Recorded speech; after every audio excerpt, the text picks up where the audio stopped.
Hello everybody, it's At Home with Mindy. Today for our dinner I'm going to make Cornish pasties, but they got to be gluten free. So I thought I'd bring you along to see how I make the pastry.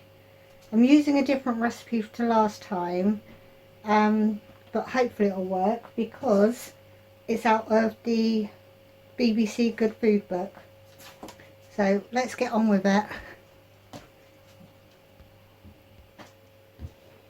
Right, so for the pastry we need, I'm using lard because it's only going to be meat eaters eating this and it's half the price of the baking butter, but we need 4 ounces of lard and 4 ounces of the butter. How much flour do we need?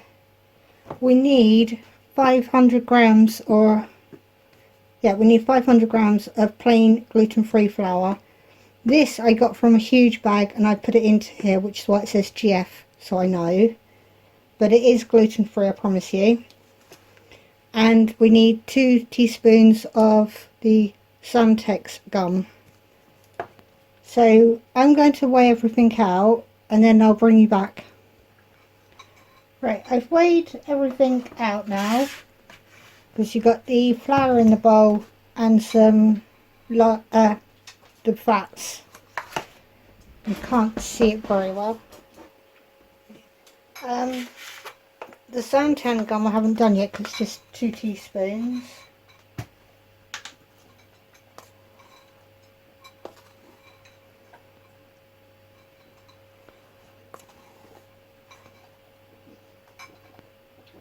I might be being generous, but I want it to actually work. That's why I haven't put a level spoon in. Then just stir that round so it all gets mixed in, because that powder is going to replace the gluten in the flour. So it's got quite an important job to do. Right, then I'm going to add the butter. I'm just going to cut it up a bit. Right, I've cut that up. I've just got to now blend it. It's quite big chunks I've done, but and cut up again in the bowl.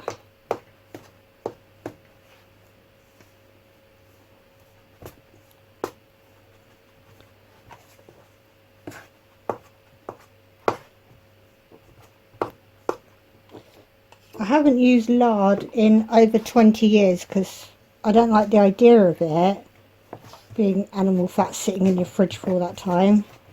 But like I said, it is cheaper and the recipe does say to use it.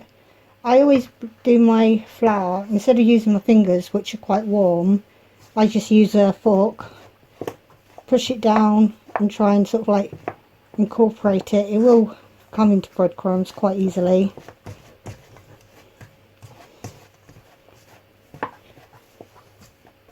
But it's just I want to keep it as cold as I can, because I will actually put this in the fridge. Last time I just used it straight away when I made gluten-free pastry, and everybody said that I should have put it in the fridge.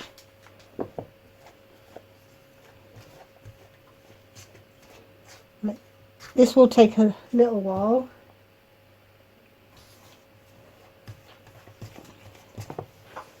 But I hope you're all keeping well.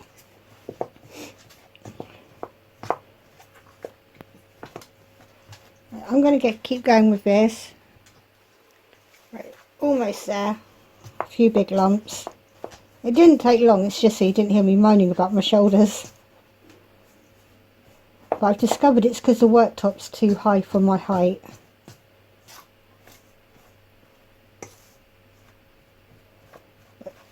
It's mainly the lard I'm having trouble getting to get smaller.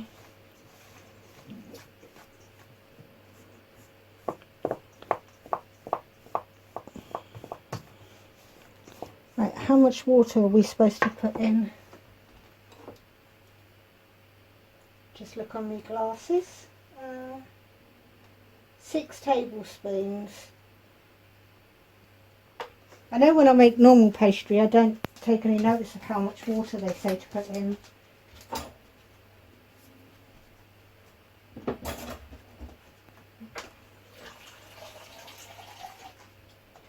Right.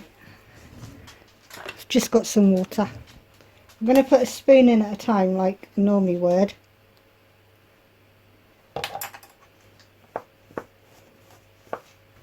But I think for a pound of flour it's probably going to need more than 6 spoons. That's not even a whole spoon. Put 2 in that time.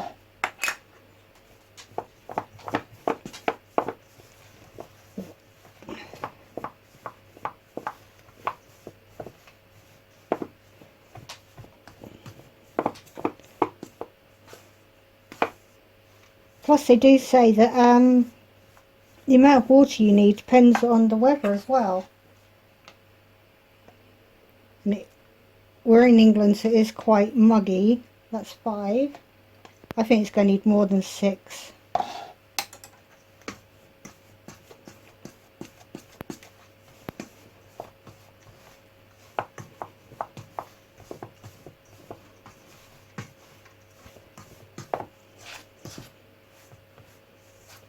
Because that is nowhere near coming together.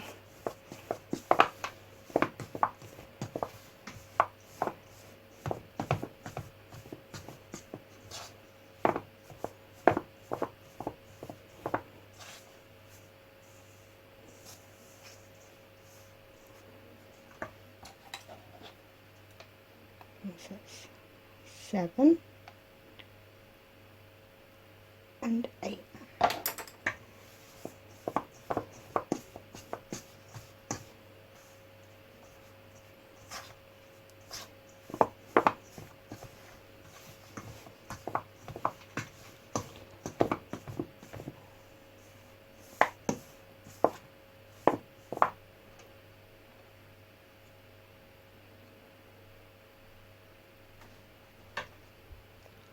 Right, I just put 2 more teaspoons in as well, so we're up to 10 now, I think. I'm going to see if using my hand will make any difference.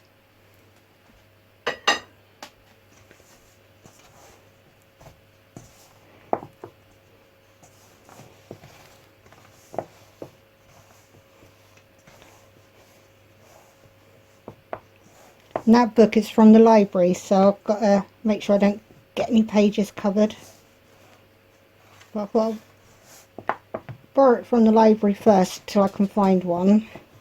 See if there's any good recipes in there.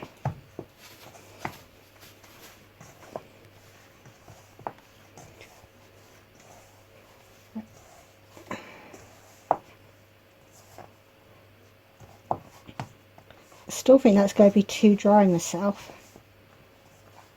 Because gluten-free pastry is very hard to work with. Right, I'm just going to carry on pushing that till... Right, I've managed to push it into kind of a lump. I'm just going to put some flour on the worktop after I make a bit of space.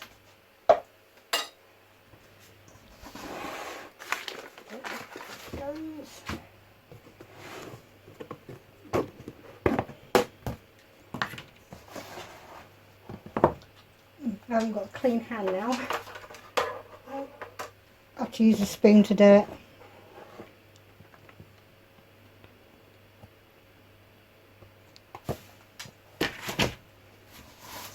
Then lift that out.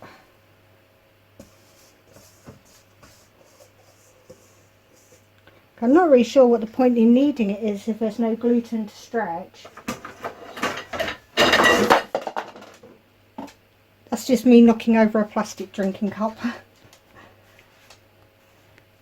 But give it a bit of a sort of push together and that. See, to me that's splitting too much. Oh. It would have probably been perfect if I wasn't trying to record it. Right, well, I'm going to not do too much to that.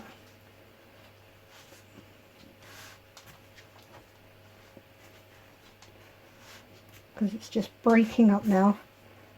I knew I should have done my other recipe. The one where you use an egg. But never mind, it's too late now. Right, so we've got the pastry there, and I'm just going to get that cling film. I'm just going to wrap it up so I can put it into the fridge probably for about 20 minutes so that the fats stay hard. Don't you just love cling film? It never comes off the roll.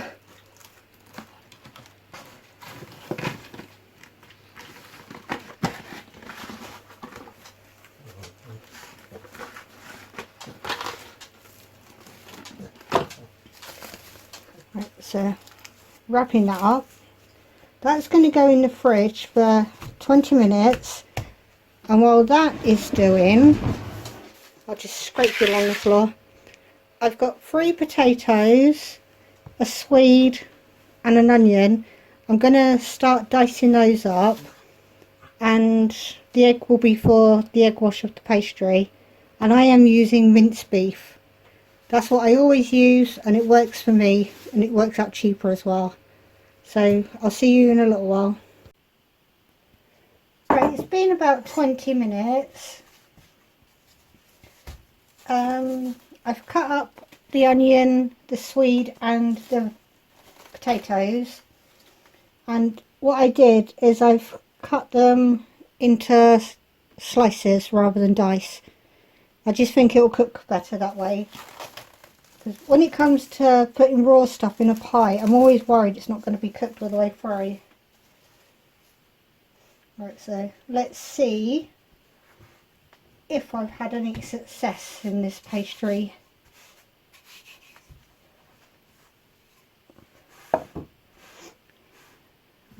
Move it back a bit because you can't really see that. It is cracking like anything already. I have to stand on tiptoes to get some height. I'm sorry if my shoulders are blocking the camera. Nope, that's split again. Right, what I'm going to do, I'm going to work on one bit first.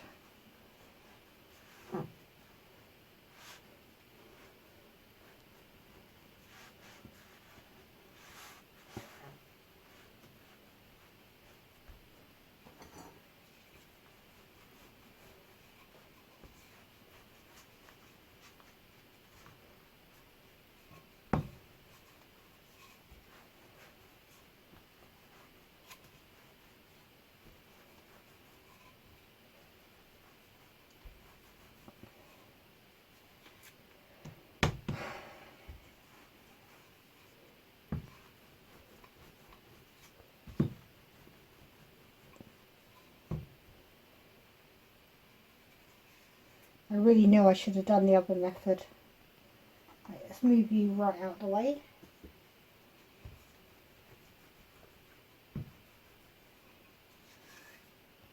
I'm going to get some more plain flour for the rolling pin. I've got a handful.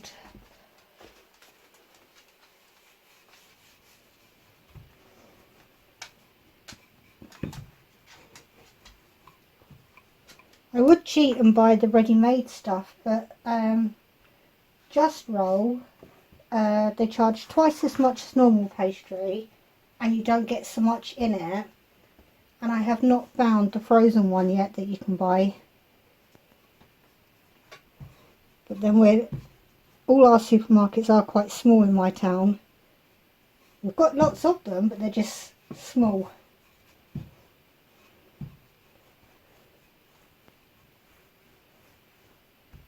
Right, I've kind of rolled some out.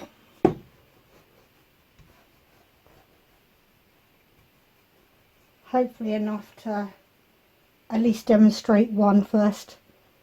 Right, I'm just going to get a plate to cut round.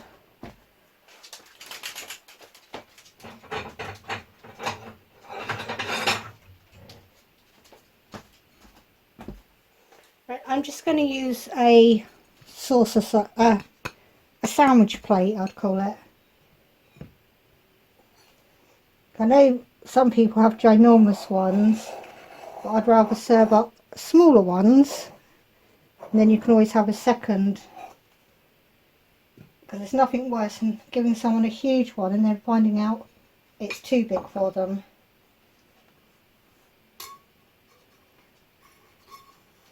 Right. That is one pastry disc. I'm going to put it over the side here. I don't think I rolled it quite right to get... No, I can't get a second one.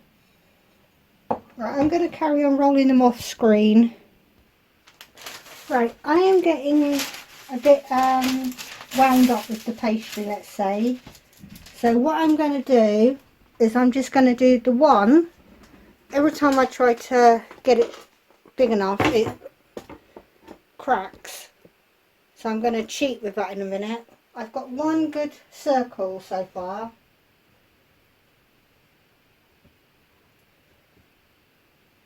Right, I've got one circle of pastry. So I'm just going to assemble the pasty and then I'll show you what I'll do in a second.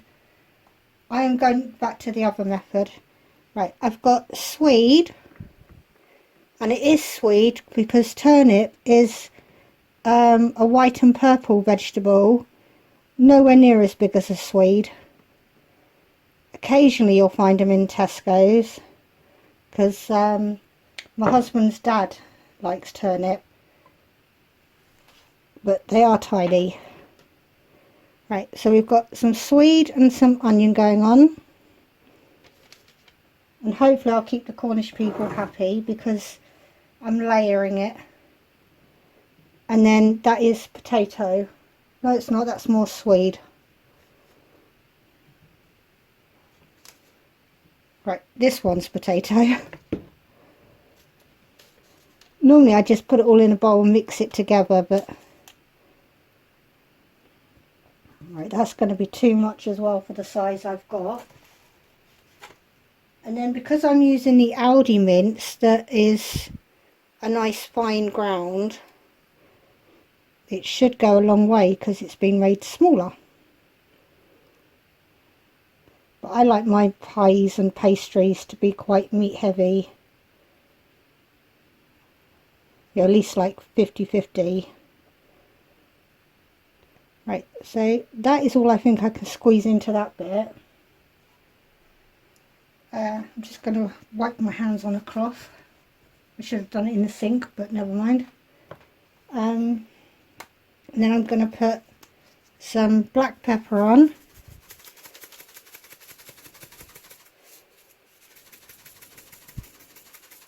Me and Connor both love black pepper, so I can't put too much on. Whatever I put on, I should double it anyway for us two. And then I'm going to put some salt on.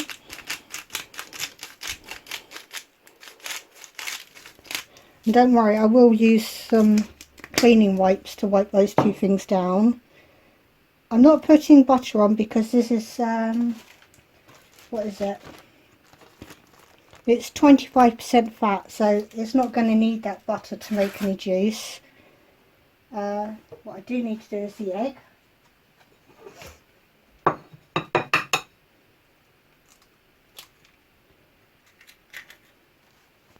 I'm just breaking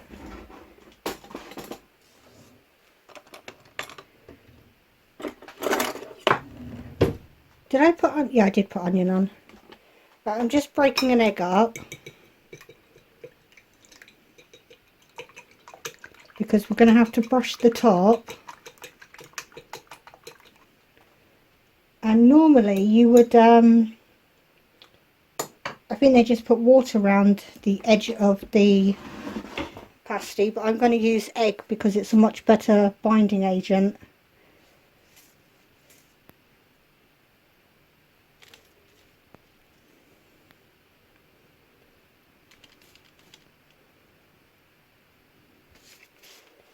Right.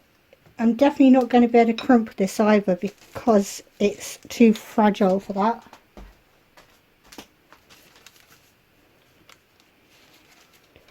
I can feel it cracking down the back already. Plus, ready-made pastry in gluten-free one in the shops. They only do puff pastry. Yep. See how frustrating? It's just split. I knew I'd put too much in, but it's not got the stretch, which means this video probably won't even get uploaded.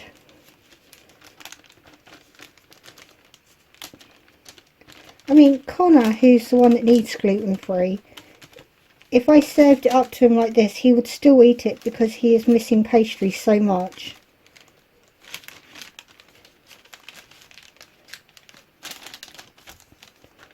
Yeah, that is cracked, so I'm going to try and patch that up with another bit.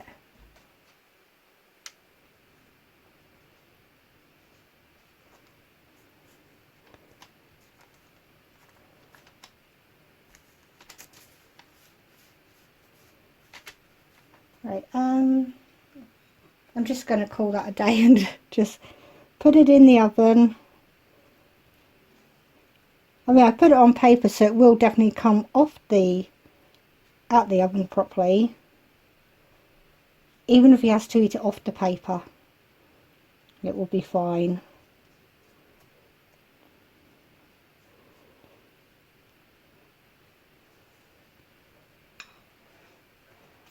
Right, I'll show you that when that's done, but what I'm going to do is I've kept a couple of these dishes from mini quiches. They are clean. I'm going to put the pastry in there. I'll show you that in a second as well. Right, so I've just put the oven on at 200 and it goes in for 15 minutes at 200, and then I turn it down to 130 for about 40 minutes, I think it was. So like I said, I'm just gonna cheat now. Right, sorry you can't see. Right, I'm just gonna cut round one of these.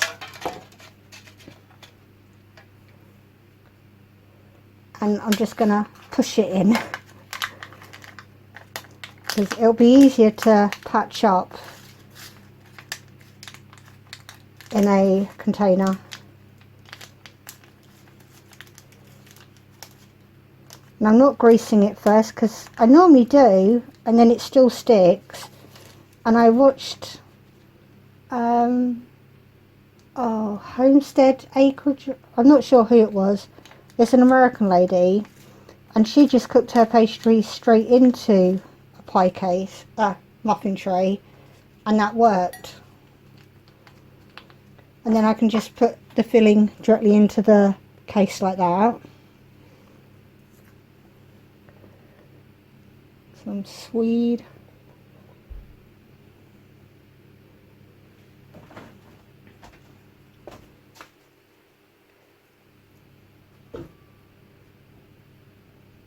Some potato.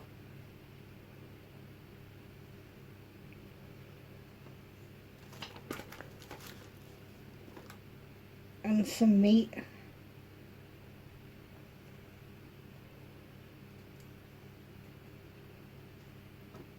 Again, I will wash these.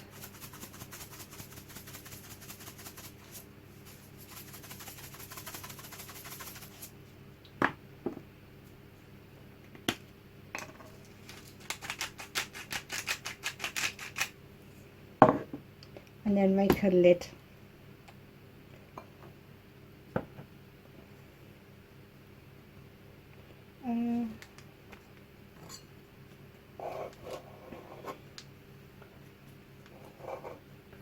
So I'm not sure how many he'll get, but he'll get some.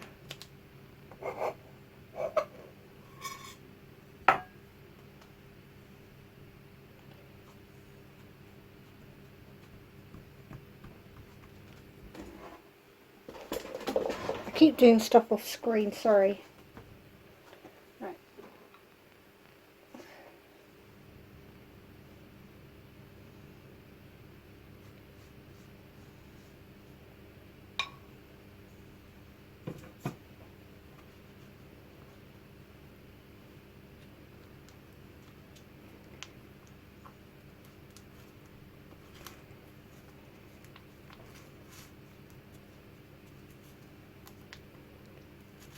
This one hasn't worked out too well either because I'm just panicking now. There's a little hole there, but that will work as the steam hole.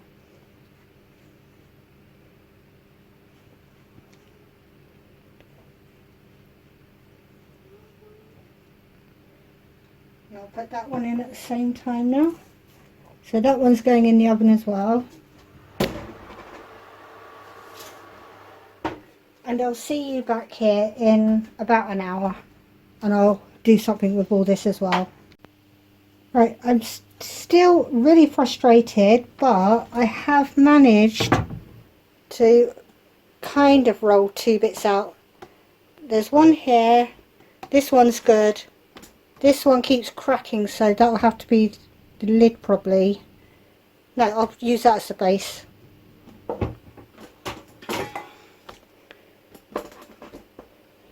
Right, hopefully you can see. Right. What I'm just going to do is try and get it onto the rolling pin.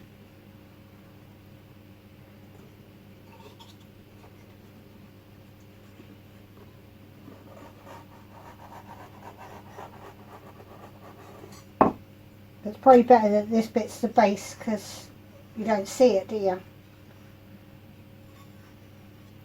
So this bit's going to be a Cornish pie, not pastry. Pasty, I should say. Oh, stop. What I've done is I've tried to add little bits of more water. Oh.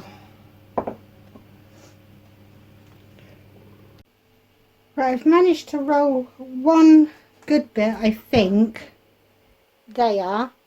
And this bit I've just Frankenstein together. It will not do anything. So I'm just going to make a Cornish pasty pie. It'll have all the correct filling in, just won't be a pasty.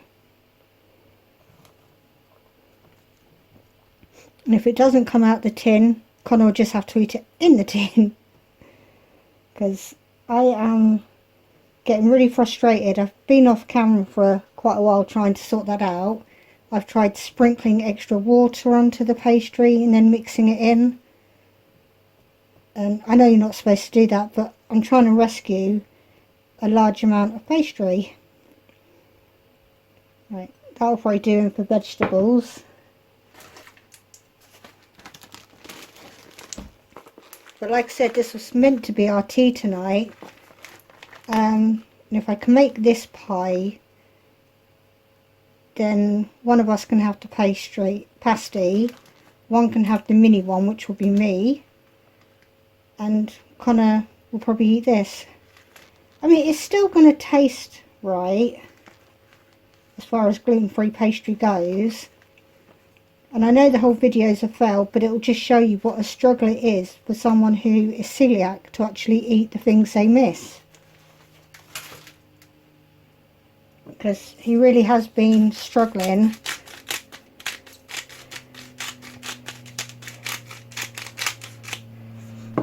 And it's a hard one to do because if you have an allergy, you can't eat something. But this, it's all internal when it's a celiac. So they think they can eat something, but they obviously can't because the bathroom and that tells them, and all the stomach ache, and it's a disaster if he cheats. So he doesn't cheat, he just starves instead. Right, like I said, it's going to be a complete disaster, but it will be pastry anyway. And I am going back to the egg mixture one next time. So all I can say is BBC Good Food, you obviously cheated on your photos, because I'll show you the picture in a minute. There is no way that the picture they used is a gluten-free pastry.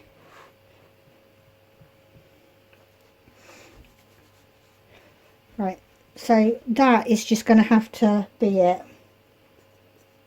because like I said, I'm getting so frustrated with this pastry. But just to show you, it's the BBC Good Food gluten-free recipes, page 200, what's that, 4 or 8? But that's what they're trying to say it should look like. There's no way it's going to come out like that using the ingredients they said. So I won't be buying that book because they're obviously just using normal pastry. But I will bring you back when it's all done. Right, I've taken the pasty mixture, pies and all that, out of the oven now. That's the big one. I forgot to egg wash it, so I quickly put some on about 5 minutes after I put it in. The little one, I've taken it out and it's holding together now, and the same with the big one. It's got all those cracks in, but it is actually holding together. I think it might need a few more minutes on the bottom, but I'm not bothered with the cooking time or anything because I got so frustrated I forgot how long it'd been in, but it's cooked. I'm not going to do a taste test because I'm going to save these bits for Connor because he can eat them over a couple of days, I reckon. What I've done is I've taken out some puff pastry from the freezer and I'll make me and Barry some out of that because I've still got all of that mixture to use up. But I'm still going to upload this because I think it's important people see just how much of a struggle some things are when you're trying to make it for different dietary needs. But next time I'll follow the recipes for the that part of the recipe, but I'm going to stick to the other pastry that I made last time. It cracked a little bit last time, but it was much easier to work with because this had me so frustrated.